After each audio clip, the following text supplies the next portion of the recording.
بەناوی خوای بەخشندەی میهرەبان سڵاو لە ئێوە بینەرانی خۆشەویست ڕۆژەوانانی ئازیز زۆر خۆشحاڵم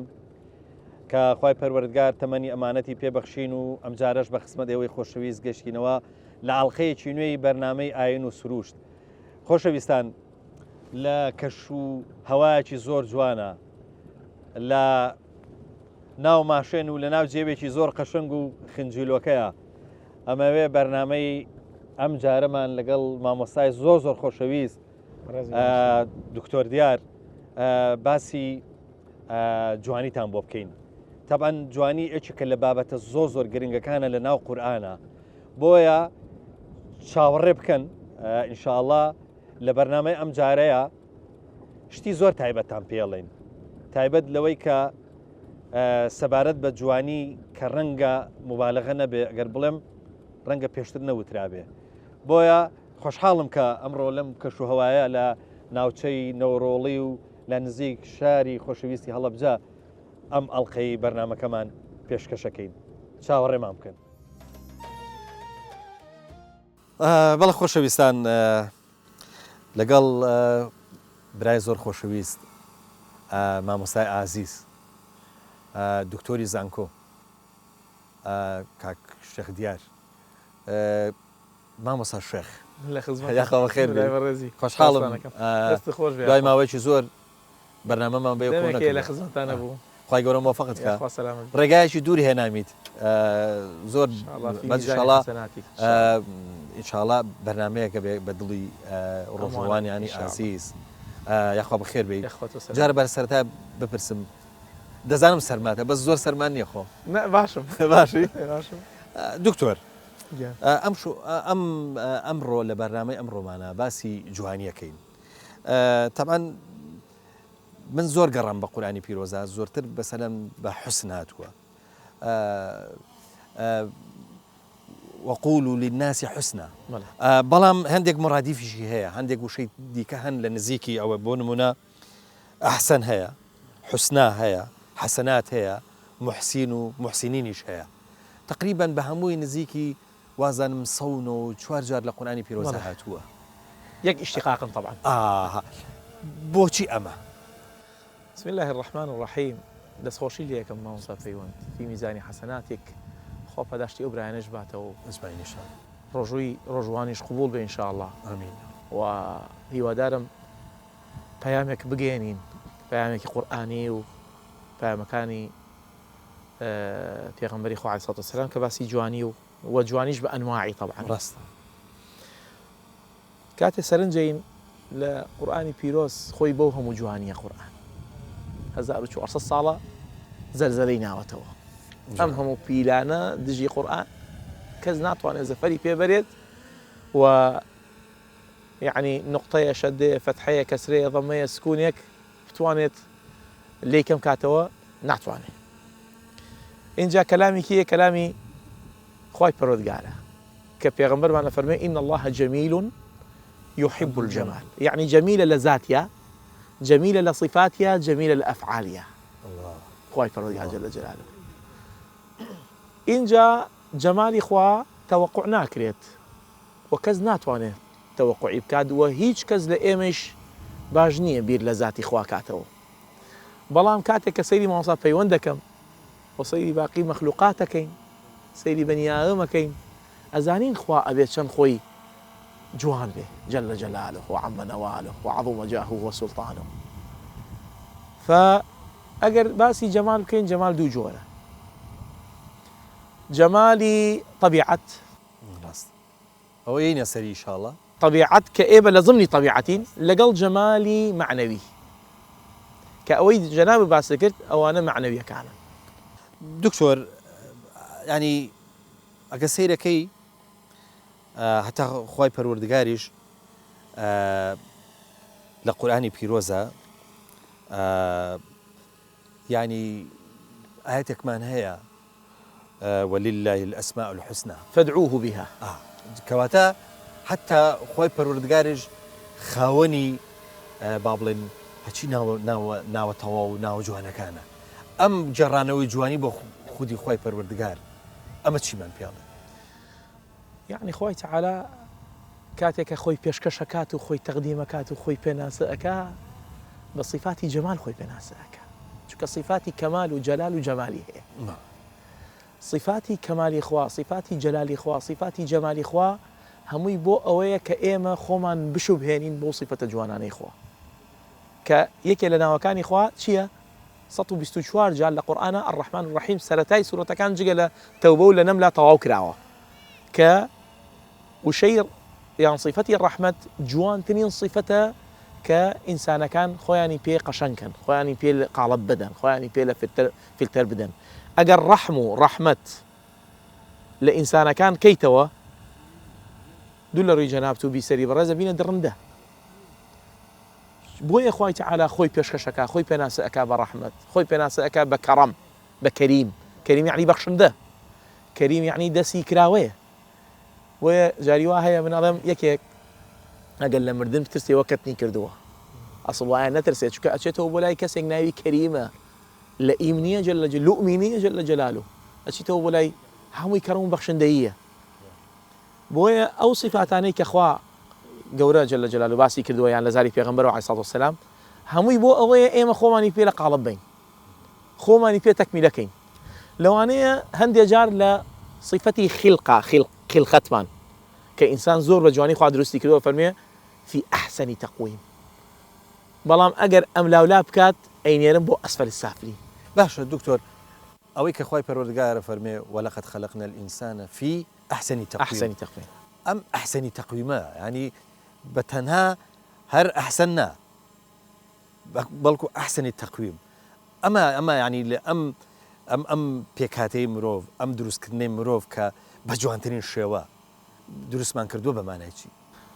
یعنی یەکێ لە هۆکارە سەرەکیەکان تەحەدایە هذا خلق الله فأروني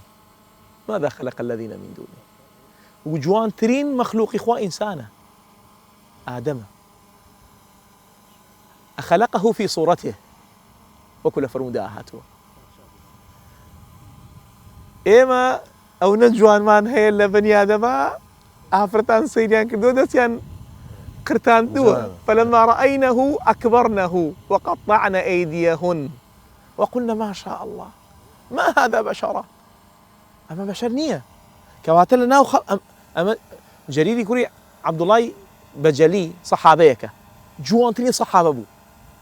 ئیمامی عومەر کە ئیبینەی و مرحبا بيوسف هذه الأمة مرحبا بيوسف أمته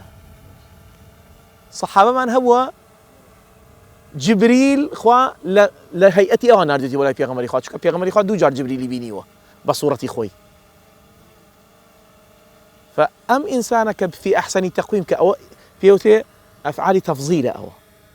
يعني إما باش معناه وباشتر معناه جوان وجوانتر جوانترين لسرو جوانترين لسرو أو جوانترين أو جوانترين كينية يعني جوانة كينية وهي في أحسن تقويم بلام جاري وهي تفاضل أبيني لا رخصارة كان أو تفاضل بوتشية أو يعني كاتك مقارنة كي لبيني دو فيسا دو دموشاوة سيركي بدڵی من بعقلی من بەچاوی من یەکیان جوانترە لە یەکیان ئەوە بۆ ئەوەی بزانی دەسەڵاتی خوا چۆنە بۆ ئەوی دەسەڵاتی خوا بۆ دەرکەوێت جەل جەلالو دکتۆر ئەگەر لێرە بچینە سەر بابەتی پەیوەستبوون بە سروشتەوە ینی ئەوەی کە جەنابیشت لە سەرەتایە ویست ئاماژەی پێ بکەی کوتم پرسیارت لێ یەکەم ئینشاءڵڵا ینی کە وەختی قورئانەکەیتەوە پڕە لە سروشت باوەڕکە ئەو ڕۆژە سەیری جوزی عامەمە کرد ینی مامەڵە لەگەڵ سروشتایەکە طبعا ینی بە تایبەتی ئەڵێی ئەم قورئانە ئێستا هاتووتە خوارەوە ئەزانی مرۆڤ زۆر لە سروشت بچڕاوە ئێستا ئەم بچڕانە سێرم کرد لە قورئانە چەند جار ئەفەلا ينظرون إلى الإبل كيف خلقت وإلى السماء كيف رفعت يعني مثلا بقول ملا فلينظر الإنسان مما خلق باشا قسەکە لەسەر ئەوەیە مامۆستا بۆچی لە دوای ئەم پچڕانە وەیە کە خوای پەروەردگار بڵێ سەرنج بدەن تەماشاکەن ئەم تەماشاکردنەی تەبیعەت چیمان پێڵێ تەماشاکردنی طبیعەت و ئینسیجام لەگەڵ طبیعەتە نزیکبوونەوەی لە خالق تێکەڵبوونە لەگەڵ خوایە تعارفە لەگەڵ خوایە شتەکانی لا نامۆ نابێت لغز نامێنێ لە ژیانتا ئەزانی کە من و تۆ مەخلوقێکی زۆر بچووکین لە چاو جیبال و بیحار و سروشتە بەڵام بە ئیمانمان بە عیلاقەمان لەگەڵ خوایە بە ئاوەدانەوەی یعنی بە ئاوەدانی دڵ و ناخ و ڕۆحمان ئێمە لە هەمووی گەورەترین لای خۆی پەروەردگار چونکە خوای تەعالا ئەم ئەمانەتەی بۆچی دابەزاندووە ئەم ئەمانەتەی تەسلیمی کێ کردووە تەسلیمی مرۆڤی کردووە یعنی کاتێ باس یەکات ئەفەرمێت هیچیان نەیانتوانی فأشفقنا منها وحملها الإنسان إنه كان ظلوما جهولا يعني صفتي ظلوم وجهول هەڵگریت لە جێگەیە عەدل و عیلم بێنیتە پێشەوە جوانترین ژیان دروستە بێ لەسەر ئەرزە جوانترین ژیان بۆیە مەساحەیەکی زۆر واسعی پێداوە خۆی گەورە باسی طبیعەتی کردووە بچۆ لەسەر طبیعەت هەر باسی هەر وشەی جەمالی بۆ چی بەکارێناوە وشەی جەمالی بۆ ئاژەڵ بەکارێناوە بس ولكم فيها جمال حين تريحون وحين تسرحون والخيل والبغال والحمير لتركبوها وزينة وجواني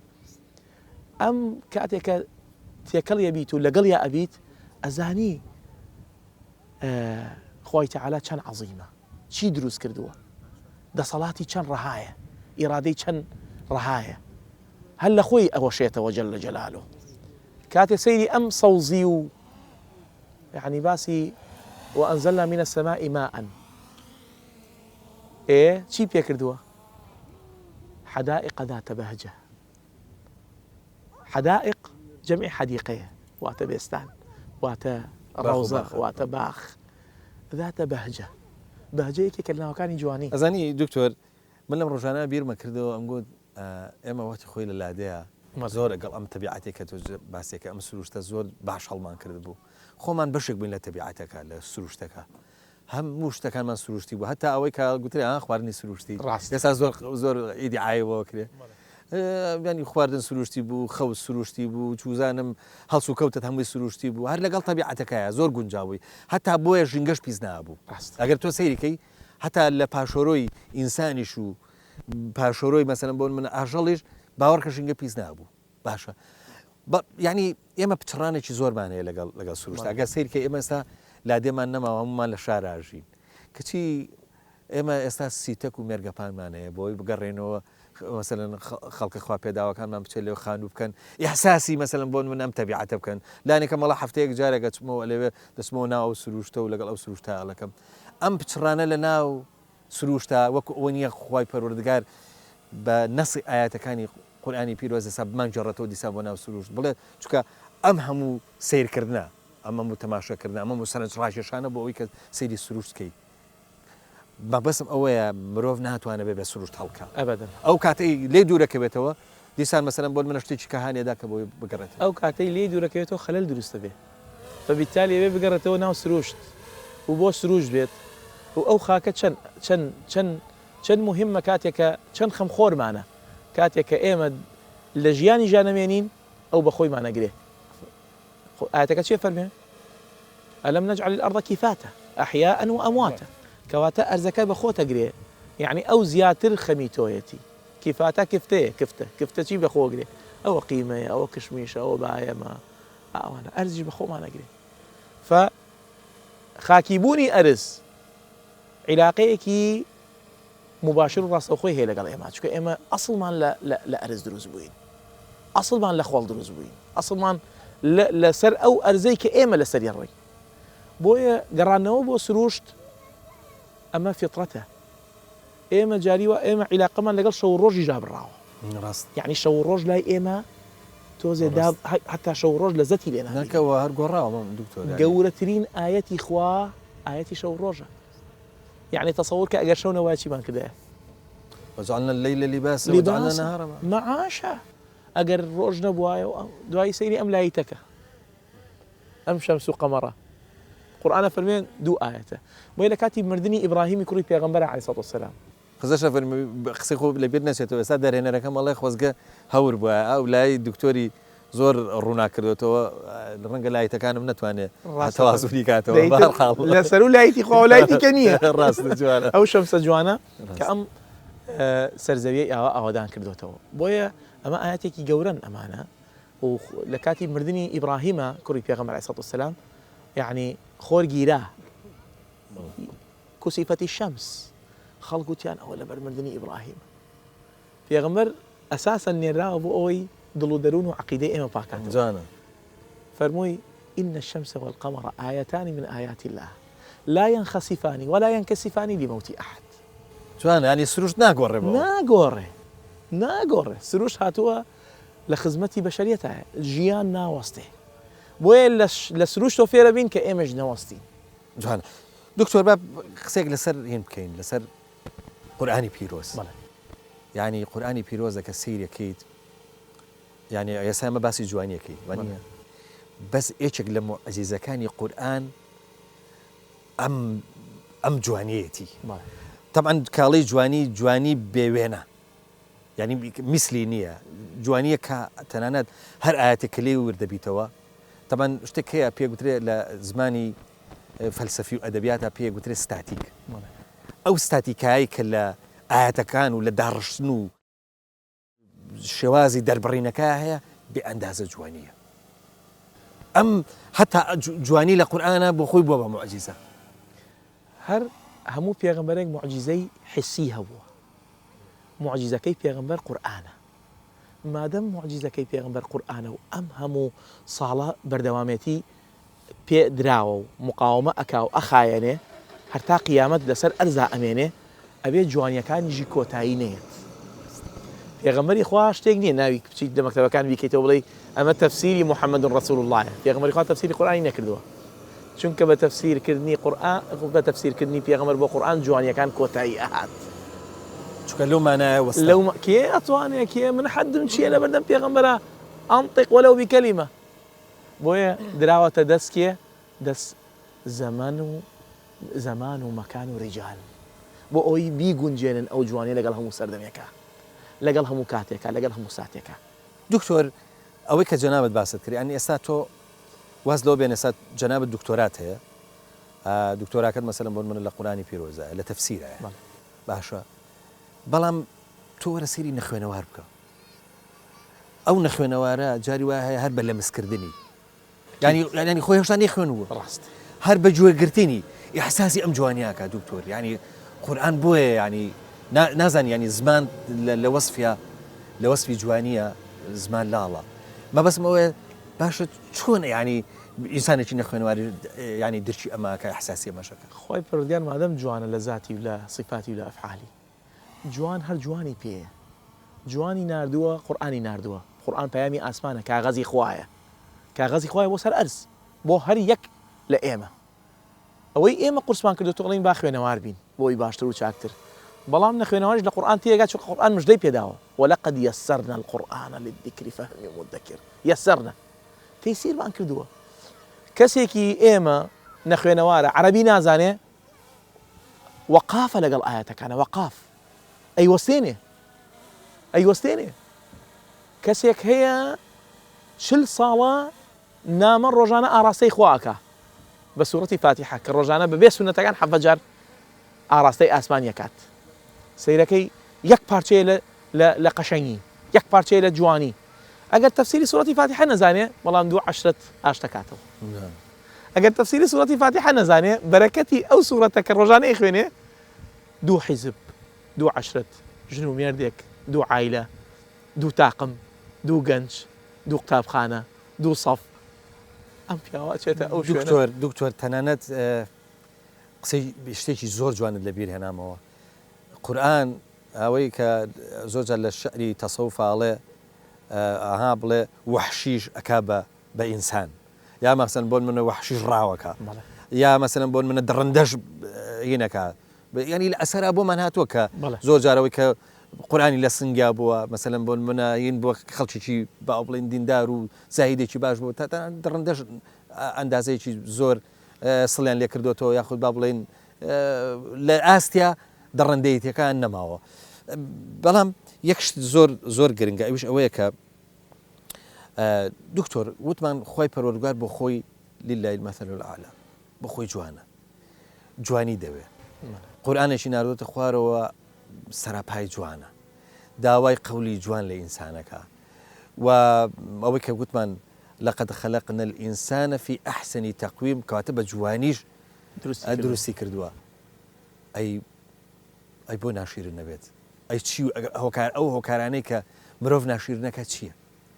ئەو هۆکارەی مرۆڤ ناشری نەکات دابڕانیەتی لەخوا کە خاڵی بوو لە ئیمان چونکە چوار شت هەیە بێت تێریکەین یەکێ لەوانە ڕۆحە ڕۆح تێر نەبێت بە ئیمان تۆ سەیری کە ئەوانەی کە ناموسڵمانی ژن ئەبێت لە ڕۆحیانە خۆیان بە شتێک و مەشغوڵکەن ئیسە هندۆسێک خۆی مەشغوڵەکات ڕۆحی خۆی پێشکەشی کیەکات یان ڕۆحی خۆی بەچی پڕکاتەوە بە پەرستنی مشکێک بە پەرستنی مانگایەک هەموو ساڵی قوربانی هەموو جەژنی قوربانێک کشمیر لەگەڵ هندیەکان ئەبێ بە شەڕیان ئەمان مانگا ئەپەرستن ئەوانیش مانگا سەرە بڕن ئەڵێن خواکەی ئێمەیان سەر بڕیوە هەمووی ئەبێ ڕۆح تێرکە بۆیە کەسێک کە ناشرینە بێت و ئەتوانی ناشرین ئەنوێنێت و وشەی ناشرین لە زاریەوە دەرەچێت نەزەراتی ناشرینە خطوات و هەنگاوی ناشرینە بڕوا بکات کە تەلۆکی قورئانی بەجێهێشتووە کە تەلۆکی ئەسڵی لەدەستداوە کە قورئان نێراوە بۆ ئەوی بێ بە میزداقیەت بۆ ئیمانمان کە تەلۆکە بۆ ئینسانەکان فپێویستە ئێمە ئەمرمان پێکراوە بە وشەی جوان بە بیرکردنەوەی جوان بە نەزرە و بینینی جوان بە هەنگاو بەرەو جوانی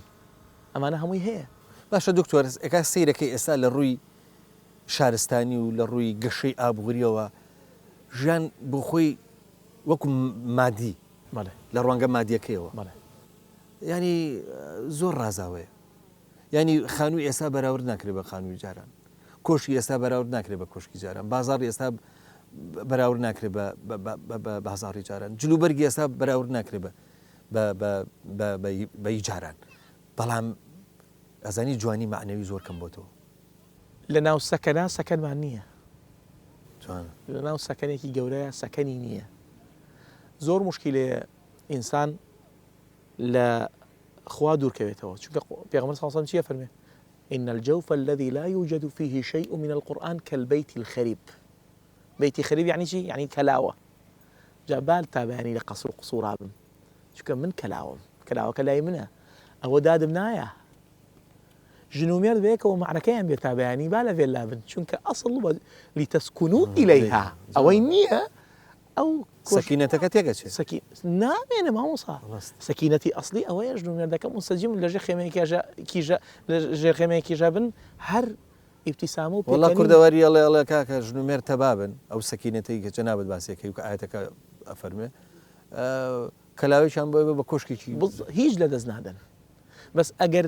ناخمان لەدەستدا جوانی ناخ و جوانی ئیمانمان لەدەستدا هیچ فریامان ناکەوێت بە هیچ تێپڕ نابێتەوە بۆیە پێویستە ئینسان تێبگات لە وشەی جەمال کە لە هەموو شتێکا بیبینێتەوە و جەمال چێژە متعەیە جەمال بۆی بڕۆ لە هەر شوێنە جەمال بچۆی لە هەر شوێنە جوانی هەبوو تۆ حازر بە لە هەر شوێنە ناشری تۆ بزر بە لە شوێنی ناشری ئەمە جەمال نابێتەوە چونکە خۆمان بە جوان نەزانین بە جوان خەڵق کراوین لە ناو ناشرینیە ئێمە چی بکەین یانی بڕوا بکە هەموو دقەیەکی جەنابەت هەموو دقەیەکی من ئەتوانم هەست بەو جوانی و خۆشیە بکەم متعەی چێژی لێ بینم ئیسا ئەم هەموو ڕەنگە ئیسا ڕەنگ نەبووە ئێمە چیمان کردایە تەسەوور کە ئەگەر ژیان هەمووی سێ ڕەنگ بووایە زۆر کەئابە بوو بەس مەجموعی قورئان ئاماژەی پێوە مختلف ألوانه ومن الجبال جدد بيض وحمر إن جاء فرمي وغرابيب سود هر أو شاخانش بيقرن دروسي نكدوا بو أوي روتين دروسنا زۆر جوانە طبعا وازم 3 دقائق 4 دقائق لە بەرنامەکە ماوە خزمەتە ینی پرسیارەکە من زۆر حەزیشم لە پرسیارەکە نییە بەڵام ئێستا لەوانەیە بین بینەرێکەیە ڕێگە زۆر الحاحیەوە کە بڵێ ئەوەی بۆ نەکرد مامۆستا حەزم لە فتوانیە ئەنی بەرنامەکە شوێنی فتوانیە و داوای فتواش لە تۆ ناکەم بەڵام مانگی ڕەمەزانە هەندێک لە بابی ئامۆژگاریە هەندێک لە خاتوونەکان زیادە ڕوویەکەن لە تجمیلە پێیان وایە کە مادام خوا جوان و جوانی خۆشەوێ بەمە قەرەبووی جوانیەکەنەوە لە کاتێکە خۆیان جوانن ئەنی بێ ناخی خۆیان جوانکەن لەجێ ئەوەی کە مەسەلەن بۆ نمونە دەستکاری دەموچاویان کە حەزم کرد لە بابی ئامۆژگاری قسێک والله لە بابی ئامۆژگاری جوانی لە ناو بەنی ئادەماوی ئافرەتە چکە پیا و جوانی ناوێ بەر لەوەی بکیاس بۆیە یوسف باسکراوە چونکە یوسف تاقانەیە جوانە وەکو حاڵەتێکی وەکو تایبەتە تایبەتە بەڵام ئافرەت هەمووی جوانە بۆ پێغەمبەری خواستیە فەرمێ تنكح المرأة لأربع یەکێناوە لجمالها ئافرەت هەر چۆنێ بێ جوانە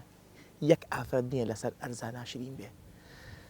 ئافرەتێکی بۆرکەلەی ڕشکەلە لە سوودان وەریکە جەوانە لێرە جێی نابێتەوە ئافرەتێکی سپیکەلە لە سوودان جێی نابێتەوە لە هەموو شوێنەکە جوانی خۆی موجودە دەستکاریکردن زەرەرەدات لە دووشت یەکەم لە خۆی دووهەم لە جوانی خوا ئەو جوانکاری و تەجمیلە باسی ئەوە ناکەین مەدای جەوازیت لەسەر قسەکەی جەناب فتواشت داین من خۆم فتواشتم پێ بەس ناخزمەتام بەڵام ئەو جوانیە زۆر مەودایکەمە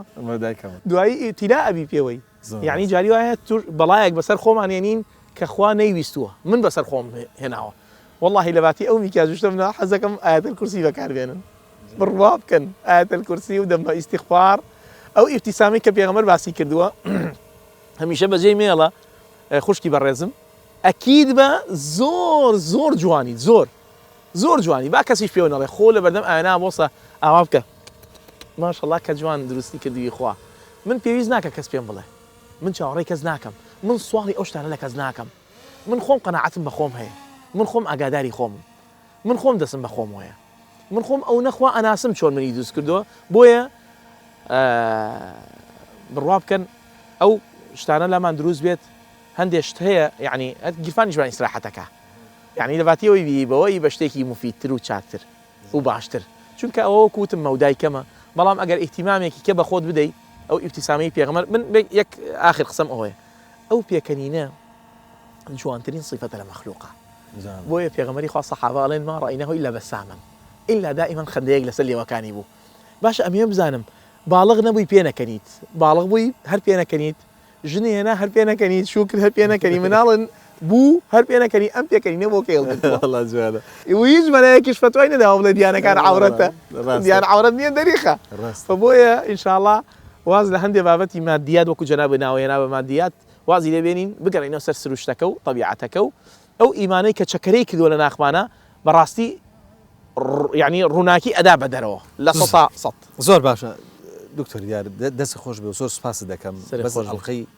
ئەم جارشمان کۆتایی هات تەکلیف لێ یەکەم کە لە ئەڵقەی دووەمی ئەم بابەتەشە بابەتی جوانی هێشتا تەواو نەبووە لە خزمەتە بەشداریمان لەگەڵا بکەم مشارەکەمان بکەین ئینشاءڵڵا تۆشی ئینشاءڵڵا خێر دەکەن ئینشاءڵڵا لە خزمەتە بەڵێ خۆشەویستان بەم شێوەیە دەستەکانە خۆش بێ ئەم ئەڵقەیەشمان تاکو بە گەشتنەوەیکی دیکە وتان بەخوای گەورە ئاسپێرم خواتان لەگەڵ